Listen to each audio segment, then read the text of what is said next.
Magandang hapon sa inyo lahat.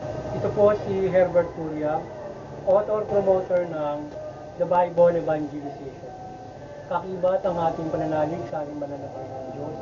Banal na Panginoon at Gabay ng Kaliwan ng Galimandala Santa Maria ay ating po ibinabahagi sa inyo sa lingkong ito. Ang mensahe ng ating banal na Panginoon Diyos. Ang tema ng mensahe ng ating banal na Panginoon Diyos ay ang paglilingkod ng Panginoon sa Kristo, mga apostol. Ngayon po ay aking babasahin sa inyo ang aming mensaheng ito mula po sa Bagong Tipan, ang mabuting balita ng paghahari ng ating banal na Panginoon Diyos. Sa magitan ng banal na Panginoong Jesucristo. Dito kay Apostol San Marcos, Kabanata 4, talatang 33 hanggang 34. Ito po ang mensahe. Ang salita ay ipinangaral ni Jesus sa kanila sa pamamagitan ng maraming talinghaga. Tulad nito, ang makakaya ng kanilang pangunawa, hindi siya nangaral sa kanila nang hindi magamit ng talinghaga. Ngunit ipiniliwanag niya ng sarilinan sa kanyang mga alagad ang lahat ng bagay. Ipapatuloy po natin kay Apostol sa Banata 20, talatang 27 hanggang 28. Ito po ang mensahe. At sino mang ibig maging pinuno ay dapat maging alipin ninyo. Tulad ng anak ng tao na naparito, hindi upang paglingkuran, kundi upang maglingkod sa alay. Ang kanyang buhay upang matubos ang marami. Ipagpatuloy po natin sa kay Apostol San Lucas Kabanata 4, talatang 17 hanggang 19. Ito po ang mensahe. At ibinigay sa kanya ang aklat ng propeta Isaias. Binuksan niya sa dakong pinasusulatan ng ganito. Sumaakin ang Espiritu ng Panginoon sapagkat hinirang niya ako upang ipangaral sa mga bukha ang mabuting balita. Sinugo niya ako upang ihayag sa mga bihag na sila'y lalaya. Alam na sila'y makakikita upang bigyan ng kaluwagan ang mga sinitiil. At ipahayag ang pagliligtas na gagawin ng Panginoon. Ipapatuloy po natin kay Apostol San Juan, Kabanata 12, talatang 8. Ito po. Kung paanong sinugo mo ako sa sanlibutan, gayon din naman sinubo ko sila sa sanlibutan. At alang-alang sa kanila itinaga ko ang aking sarili upang marin sila sa pamamagitan ng katotohanan. Hindi lamang sila ang dinadalangin ko, kundi pati ang mananalig sa akin dahil sa kanilang pahayag. Ipagpatuloy po natin kay Apostol San Juan, Kabanata 20, hanggang 30. Ito po ang mensahe. Marami pa ang kababalagang ginawa si Jesus na nasaksihan ng mga alagad. Ngunit hindi na ilatala sa aklat na ito. Ang mga natala dito ay sinulat upang sumampalataya kayo na si Jesus ang anak ng Diyos at sa gayon magkaroon kayo ng buhay sa pamamagitan niya. Papatuloy po natin sa 1 Korinto Kabanata 4, talatang 1. Ito po ang mensahe. Kami mga lingkod ni Kristo at katiwala ng mga hiwagan ng Diyos. Ganyan na maging palagay niyo sa amin. Papatuloy po natin sa mga taga-Galacia, Kabanata 2, talatang 7 hanggang 9. Ito po ang mensahe.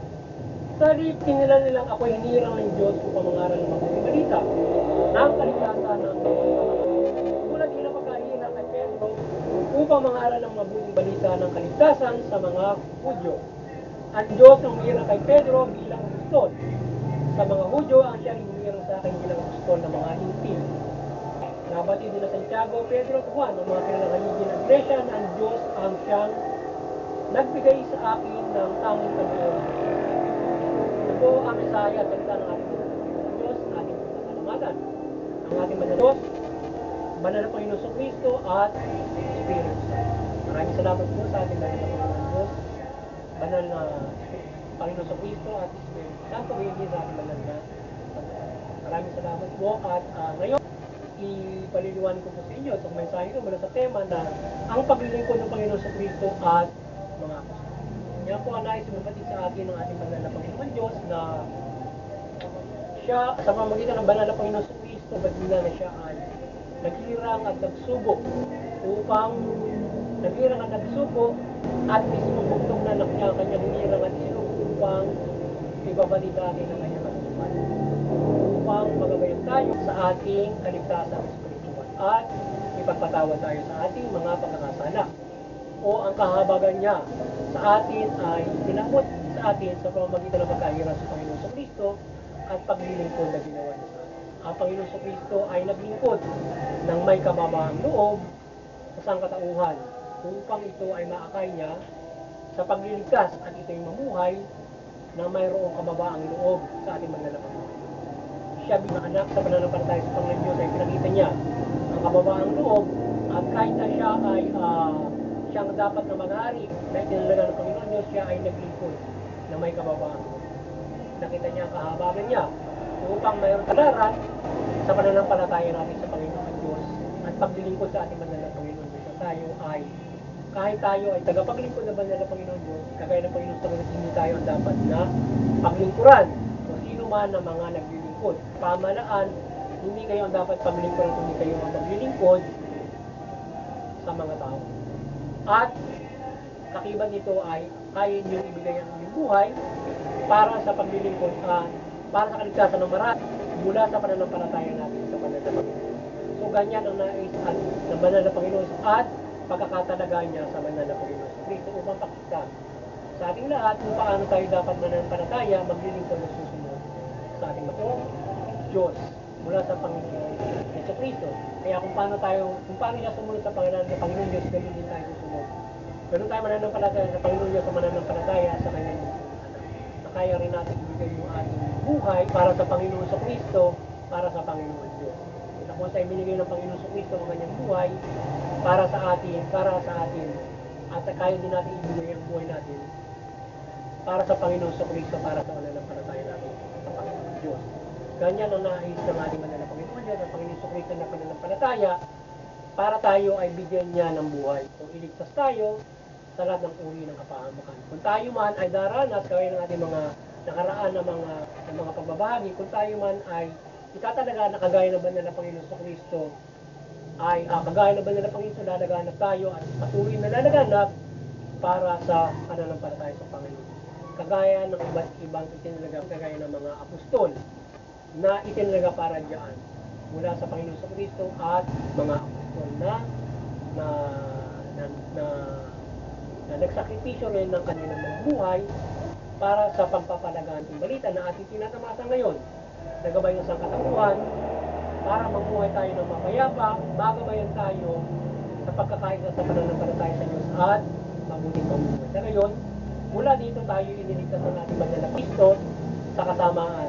Sapagkat kung mapapanday tayo lahat at tayo maging matuloy ng buhay, so yun ay pinakababisang kaligtasan ng bawat isa at ng kapwa-tao natin. At hindi sa pamamagitan lamang ng pagliligtas tayo sa pamamagitan ng kamay-labakan o sa pamamagitan ng pwersa. So hindi mo iniligtas sa pamamagitan ng pwersa na banal na Panginoon sa Kristo ang kanyang paglilingkod ang bawat isa mula sa mga demonyo, kundi sila ng isang pangangaral, pagtuturo, paggabay sa ating sa mamamayapang paraan. So ganyan naglingkod ng banal na Panginoon Diyos at pinapaglingkod ng ating banal na Panginoon para pag-arian tayo sa pamamagitan mapayapang pangangaral, pagtatag ng simbahan. At doon siya nagsakripisyo ng kanyang Diyos. Sa pamamagitan ng pagsaway ng mga sasama, sa pamamagitan ng pagpapabasamaan, sa pamamagitan upang sila'y pagbigyan at makaisa sa kaligtasan. So ganyan pinakita ng banal na Panginoon sa Kristo ang paglilingkod at paghahari sa pamamagitan ng mapayapang paraan. So ganyan tayo pinaglingkuran ng banal. Siya gumamit ng dahas para tayo ay pagbaguhin, para tayo ay pasunurin sa Panginoon Diyos. Hindi gumamit ang dahas ng Panginoon sa Kristo, bagkos ay ginamit niya ay ang kagandahan ng kanyang pananalita, ang kanyang pangtalahat, pagbibigay buhay, pangangalaga ng kalusugan, pagbibigay ng pagkain. Ganyan niya ipinakita ng Diyos ang pangangalaga sa atin upang tayo kanyang pag-arian, upang tayong pangalagaan. Pinakita niya ito sa kanyang klase ng pamamaraan at hindi sa pamamagitan ng pero sa pamamaraan upang digmayin yung mga demonyo at mga tao nakikita sa mga ika nga ay kagaya ng unaw niya ang mundo, kagaya ng Sodoma, Gomora at pagunaw ng baha ng mundo.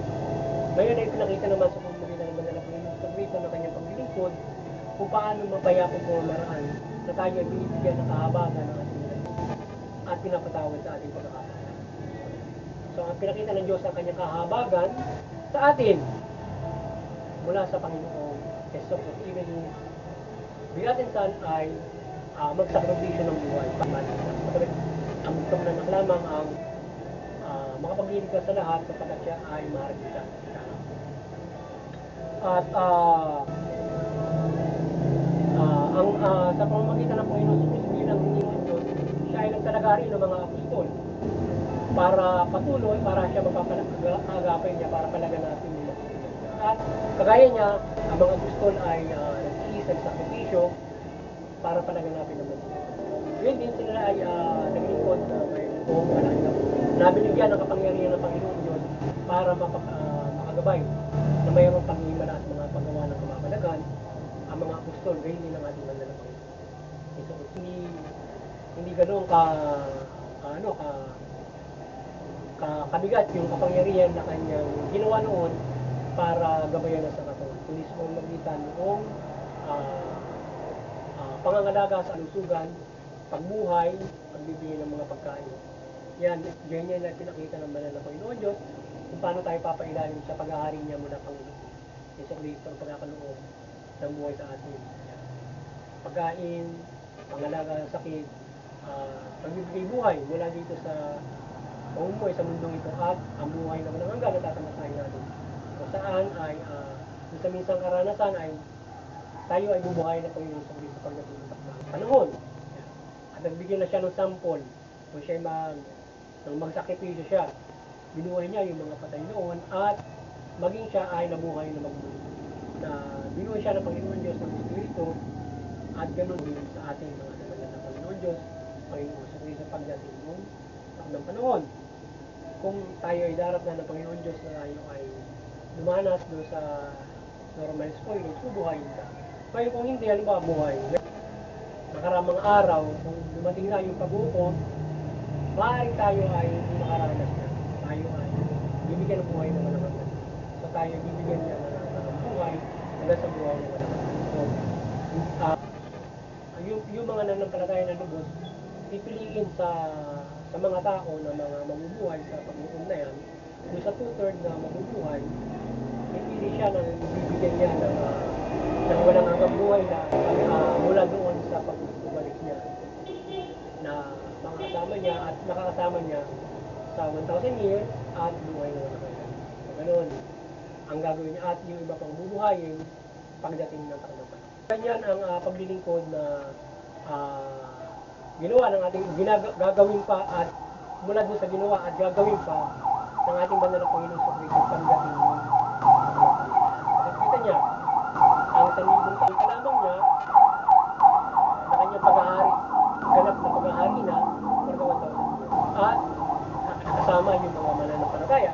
Kaya tayo ay mananampalataya na lubos na kaya natin ibigay yung ating buhay upang tayo makasama pagdating ng takdang panahon kung tayo ay nagkaroon ng normal spoilage, maaari tayo buhay sa 1,000 years, makasama tayo ng Panginoon sa Kristo. Or else, tayo ay makasama sa 1,000 years. Maaari sa darating na panahon, next year or somewhat years, bigla na buko. Ngayon, pwede kang pagkalooban ng buhay, makasama ka rin. Kung nananampalataya ka at paano ka nga mananampalataya, kagaya ng banal na Panginoon sa Kristo mula sa kanyang paglilingkod ng mga Kristo. Kaya mong ibigay yung buhay para sa pananampalataya sa Diyos, kagaya ng ginawa ng Panginoon sa Kristo. Kung gano'n mo ibigay, God will save you for every sa lahat ng mga uri ng mga kapahamakan. Kaya nga, sinasabi ng Panginoon, bibigyan kanya ng buhay sa kanyang pananampalataya. Kaya kung tayo may pananampalataya, andyan niya tayo sa kapahamakan. So, kaya tayo ay ginagabay ng Diyos para tayo ay maligtas sa anumang uri ng mga kapahamakan at mga kabigatian. Tayo maging matatag dyan sa maraming masama. Tayo man ay mabiktima, tayo ay may buhay na walang hanggan. At tayo hindi basta-basta mabibiktima. At sino mang kasama na umasa sa sakripisyo sa pananampalataya natin sa Panginoon. Kaya nunoobin Diyos dahil may malaking gagawa ng pagkaya ito ay kagaya na ginawa ng may malaking ginawa ng bagong Diyos ng Diyos. At sila ay makaranas ng katayan sa kanilang pananampalataya sa ating banal na Panginoon. Even though tayo ay, syempre, ang bawat isa, hindi ka mapapahamak, pero syempre lahat naman tayo ay daranas ng normal school. Sabihin, ay darating ka dun sa mas malawig na buhay. Ika nga sabi na tayo ay mas maraming buhay ang bibigay sa atin na tayo may pananampalataya. Ang mahalaga ay yung tayo ay napapamamagitan kagaya na ginagawa naman ng Panginoon Kristo at ginawa ng mga apostol niya. At ang Panginoon sa Kristo ay gumawa rin nga ng iba't ibang mga kamabalagan at gayon din yung mga apostol. So tayo, bilang nanampalataya sa Diyos, pwede rin naman tayo manampalataya ng lubos para yung mga kapwa natin na maipanalangin natin para sila ay iadya sa kapahamakan or tayo ay manampalataya ng sama-sama para ipagkaloob sa atin ng Diyos ang ating mga hinihiling. So ulit-ulit na sinabi ng Panginoon Diyos na tayo ay manampalataya para ipagkaloob ang ating mga kahilingan. At ang Panginoon sa Kristo rin, tayo ay hindi lamang, siyempre tayo ay lahat ng nananampalataya ay kanyang idinalangin sa banal na Panginoon Diyos na kanyang gabayan ang mga ibinigay sa kanya at mananampalataya. Kaya muli, sana ay nagabayan naman kayo ng The Bible Evangelization sa inyong spiritual na pamumuhay mula sa pagbabahagi dito sa mensahe ng banal na Panginoon Diyos na ipabatid sa atin hirang at paglilingkod ng banal na Panginoon sa Kristo at kung paano sila nanampalataya sa Panginoon Diyos at naglilingkod sa atin na may kababahang loob at tatagan para tayo ay manampalataya at magkaisa sa Panginoon. Ang gagawin natin mula doon sa mabuting balita na kanyang inihayag sa pamamagitan ng mga payapang paraan ay ganun tayo mananampalataya at mananampalataya at magkakaisa para sa banal na Panginoon. O tayo ay mapapatiran ng mabuting balita sa pamamagitan ng mapayapang paraan, sa pamamagitan ng karahasan. At merong itinalaga ang ating Diyos na pamalaan para sa magitan ng pwersa. So yun ay ang may itinalaga sila at may panuntunan ng pamalaan at hindi basta gumawa ng pwersa para gamitin ito upang mira yung mabuti. So muli ay sana nagabayan lang ngayon ng Bible Evangelization sa inyong spiritual na buhay at magkaroon kayo ng malaking pag-asa sa inyong kaligtasang spiritual. At patuloy na tayo ay nanampalataya ng gabay ng Panginoon Diyos, Panginoon sa Kristo at Espiritu Santo na at patuloy subang banda na Santa Maria na gabayan tayo ng kanyang paliwanagan ng kanyang pagmumilang sa pagbabahagi ng kanyang at kayo ay mabuklod at sa pananampalataya sa Panginoon Diyos at mabuting balita. Yan. At doon sa interperpetuity, patuloy tayo magkaisa at panuwayan natin yung ating mga reliyon. At tayo ay hindi magkaroon ng mga hiduaan na nauwi sa mga sinalitan at karahasan o digmaan. Bagkos ay makagabay ang bawat mga reliyon sa bawat mga iba't ibang mga grupo, organisasyon na hinihiti bawat mga bansa at isang mga bawat community. At mira yung kapayapaan at magkakaisa sa maiwasan yung digmaan, maiwasan ang mga karahasan. Yan. At sa CBCP and Vatican Church ay patuloy kayong maliwanagan ni Banal Santa Maria patuloy kong maglorin sa katauhan pananampalataya sa Panginoon Kristo at Panginoon sa Kristo at Espiritu Santo at sa mabuting balita. Yan. At sa ating munting kakayanan ay patuloy tayong maasa ng paggabay ng ating banal na Panginoon Diyos, sinusuri ng Espiritu Santo na kanyang kaliwanagan mula sa pagsusunod ng Banal Santa Maria na gabay tayo ng kaliwanagan at pagkakasya paggabay at pagbibilag sa lurin ang samantawan sa pananampalataya sa Panginoon Diyos mula Panginoon sa Kristo at sa mga kapamalan kayo maliwanagan ng bawat mga kapamalaan at kayo ay tumalima. Kayo maliwanagan ng mabuting balita ng Banal na Santa Maria at mamahala kayo ng mabuti. Matuwid, patas na at tugulin niyo yung karapatan ng tao. Yan. Sa gayon ay makapamumuhay ng naayon sa karapatan at naayon sa kalooban ng Diyos ang mga nasasakupan niyo. At ang buong mundo inyong ipagkaloob ang biyaya ng Banal na Panginoon Diyos mula sa inyong pamamahala mula sa kanilang mga karapatan. Ay bahagi niyo ito ang inyong nasasakupan ang yaman ng Diyos na pinagkaloob sa atin. Ikasan na pinagkaloob sa atin sa pamamagitan ng karapat-dapat. Magandang hapon sa inyo lahat at maging instrumento kayo sa pagpapala ng ating manlalabang. Magandang hapon sa inyo lahat at God bless.